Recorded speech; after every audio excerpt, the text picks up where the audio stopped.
The Supreme Court rejected today the Trump administration's effort to keep frozen billions of dollars in foreign aid that had already been approved by Congress.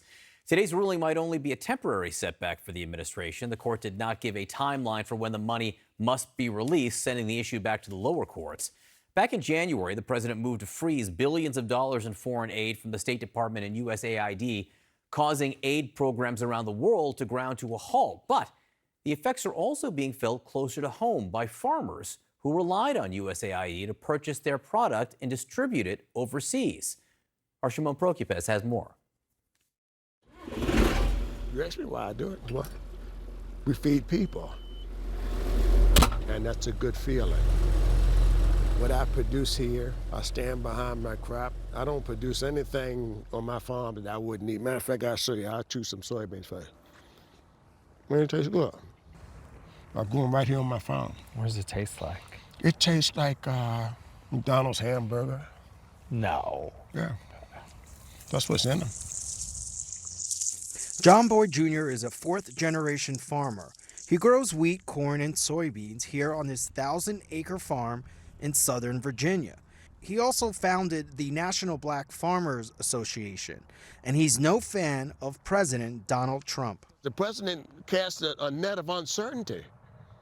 Every time he makes one of these wild announcements that people are saying, yay, tariffs to China, tariffs to Mexico, tariffs to Canada, USAID, it's over, it's done.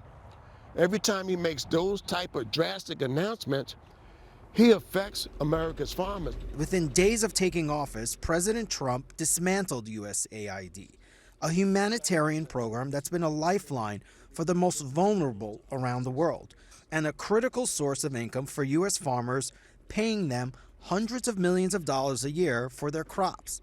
He also froze some funding for farmers and rattled trade markets. We take it totally for granted. And what we're doing in this country right now, we're gambling with all that. Gambling with farmers. Gambling with farmers' lives. They're gambling with my life. They're gambling with my livelihood, man. Farmers like Boyd rely on loans to plant for the upcoming season, with the hope that the harvest will pay it off and bring home some profit. In fact, about 1 million American farmers rely on the USDA for financial assistance every year.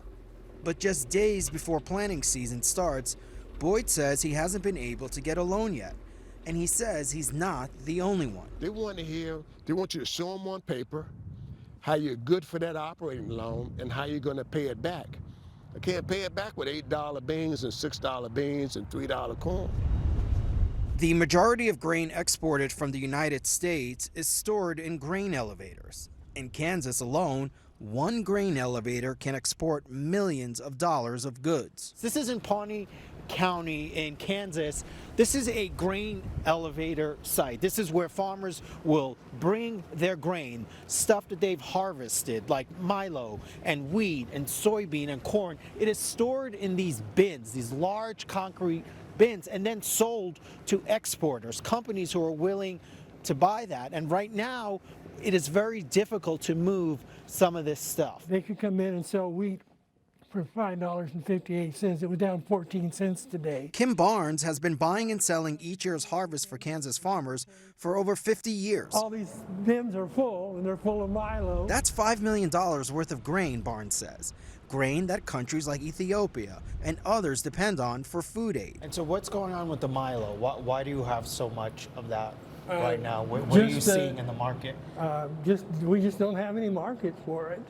There's nobody wanting to buy it. 5 months ago, Barnes says USAID bought over 200 million metric tons of milo from American farmers.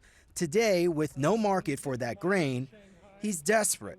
One potential lifeline, a proposal in Washington for the USDA to continue USAID's food distribution program. You're optimistic that the USAID stuff will get moved into the USDA and the program will get... And we'll go on. But John Boyd doesn't share that optimism. He's not just worried about the future of farming, but for the future of his own farm. I have 4 children, and I know that my kids have watched me scuffle, throughout my career. And they're not going to want to do this if this administration continues to make it more difficult than it already is. And Shimon Prokupecz is with us now. Shimon, first of all, it's just amazing how quickly these people are feeling the impact of these decisions, which are just a few weeks old.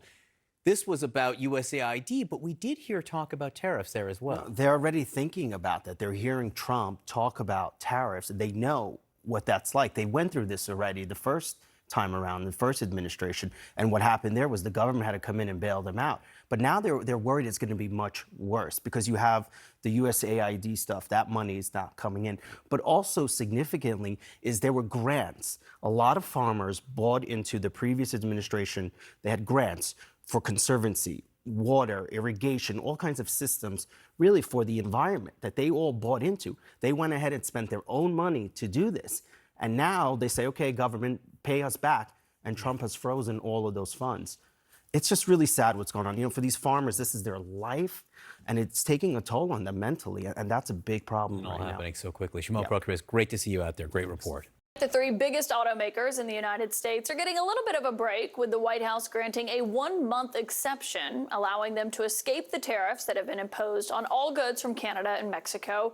But why 30 days, and what happens when that month is up? That is the question that I posed to the White House press secretary today. One, on the reprieve that is being granted to these three automakers for 1 month on the tariffs on Canada and Mexico. How did the president settle on 1 month? The reciprocal tariffs will go into effect on April 2nd, and he feels strongly about that no matter what, no exemption, so that's where the 1 month comes from. Does he expect them to be able to shift production within a month? He told them that they should get on it, start investing, start moving, shift production here to the United States of America, where they will pay no tariff. That's the ultimate goal. My deeply sourced White House insiders are here tonight. Ested Herndon of the New York Times and Reuters' Jeff Mason, who is sitting next to me in that briefing. And Jeff, obviously this is a huge relief for Stellantis and GM and Ford, but it's a real question of what happens in 1 month from now. Obviously the idea of shifting production is not feasible for these automakers. No, I mean, these are big companies that have a lot of production that would have to be shifted way too rapidly to make that realistic by getting it done next April, just this coming April. Also, I mean, a month is not very long in general as a reprieve. It was good for them. It was good for the stock market. It was good for their shares today. But as we saw, he gave a reprieve about a month ago, generally to the Canada and Mexico tariffs, and then put them into place this week. So the reprieves, at least so far under Trump 2.0, have not been for very long. Yeah, and it just shows the capricious nature of these tariffs, that you know, once Trump implements them, everyone is trying to get a waiver or an exemption. If it's for a month, they're permanent, because they realize that, you know, there is a way to achieve that sometimes. Yeah, I mean, that's been what the last kind of couple months have shown us. They were supposed to be ironclad until they weren't, right? Like, is this a reprieve? Is this a capitulation? Is it an acknowledgement of reality that this was causing some economic unrest? I mean, I think that the chaos that has led to this reprieve is still going to be looming come a month from now. And I feel like that's the question that you were asking. That's kind of the question in the air. I also think there's a real political consequence to this. I mean, it's a little early to be looking at things like approval ratings or things like that. But Donald Trump's underwater on economic handling. People do not seem to feel as if he's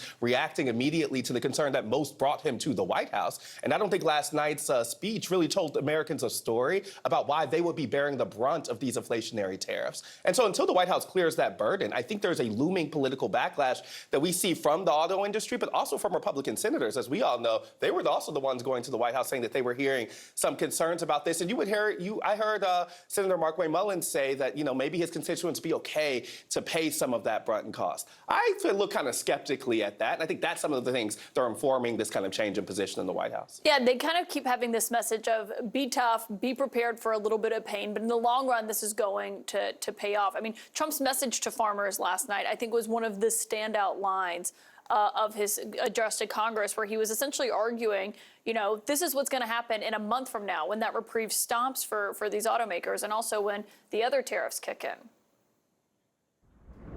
Our farmers, starting on April 2nd, it may be a little bit of an adjustment period. We had that before when I made the deal with China, $50 billion of purchases, and I said, just bear with me, and they did. They did. Probably have to bear with me again. I mean, when he's saying that, it's a reminder, they had to bail farmers out in his first term to the tune of $28 billion. That's right. Just bear with me can be a tough ask if you're the one who's looking at losing your farm, losing your business, losing your livelihood, which is happening to a lot of people. He also said there would be a little disturbance from the tariffs, and the little disturbance manifested itself this week in a huge drop in the stock market, which of course recovered a little bit today with that 1 month reprieve, but the seesawing will continue.